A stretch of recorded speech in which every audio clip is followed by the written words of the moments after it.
wrath waxed hot against thy people. Now look at verse 22. And Aaron said, let not the anger of my Lord wax hot. What do you mean? Because Moses had been in the presence of God and God was angry. And he taught holy anger. The man that teaches you that the Holy Ghost is only joy and he doesn't know a thing about the Holy Ghost. You'll get angry someday. I get angry. I'm angry now. How much longer do you think God's going to put up with the sin of America? I'll tell you some statistics in a few days, not just about vice. I'll tell you things that we have that no nation in history has ever had. For instance, just one. I checked so I wouldn't make a mistake. You've got some parts of the world like where Jackie says, I go into China and Brother Ravenhill, there isn't one Bible in a whole town. Do you know we have 600 million Bibles in America? Do you know we have 26 translations of the Bible in America? Do you know in America and Canada between them we have 450 Bible schools and 250 seminaries? Did Sodom and Gomorrah have a seminary? Did they have a Bible school? It's Nick. America fought World War I in the backyard of Europe. She fought World War II in the backyard of Europe. She fought the Middle East war in the Middle East. She hasn't suffered a thing. I got up one morning and opened the door, looked out, and the neighborhood had disappeared. I looked down the tree, there's a baby up in a tree. There's a man's leg sticking out of the debris. There's a chair leg sticking out there. Why? Because the Germans raided us in the night. America hasn't suffered that much.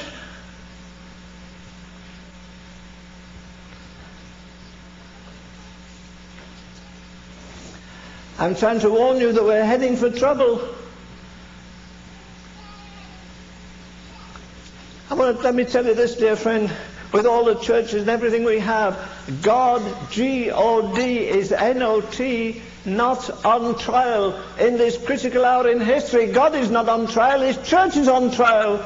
And she doesn't have an answer to the problem. We're like Mother Hubbard, her cupboards are bare. Where is the supernatural? Do you think Jack isn't filled with God when a woman comes running down the street and kneels in front of her, and the woman's all pockmarked? She's prostituted 40 years, and she says tremblingly, Jackie, Miss Jackie, please take the devil out of me. I'm full of the devil, and you're full of God. Will you please? And every day of her life almost she casts out demons. She doesn't even claim to be a Pentecostal. She does claim to be a Christian. I've got the greatest Pentecostal preacher in the world coming to see me in 3 days. I'm going to ask him a question. One of the greatest Pentecostal theologians came to see me. I have a stack of his books. And I said, I'm just reading the history of Azusa Street by Bartleman. And it says after the page, the first page, it says on the second page, there are 70 million Spirit-filled Pentecostals in the world today. And I said to him, listen, tell me this. Is this record true? Are there 70 million Spirit-filled Pentecostals? Oh no, Mr. Ravenhill. Bartleman wrote that 5 years ago. I said, well, what's the story now? And he said without blushing, he said, Mr. Ravenhill, there are 120 million charismatic and old-style Pentecostals in the world today. Well, he was near enough, dear lady. I could almost mark a finger in his hand, and I said, listen, tell me this. I know you've written stacks of books on theology. I know there are 120 Pentecostal churches in Dallas and nobody knows they're there. You admit, he said, no, there are not 70 million Pentecostals. I said, is a Pentecostal a man that's full of the Holy Ghost and speaks in tongues? Yes. He said, there are 120 million of them in the world. I almost knocked his head off a book. I said, well, brother, tell me this, were there 120 million in the upper room?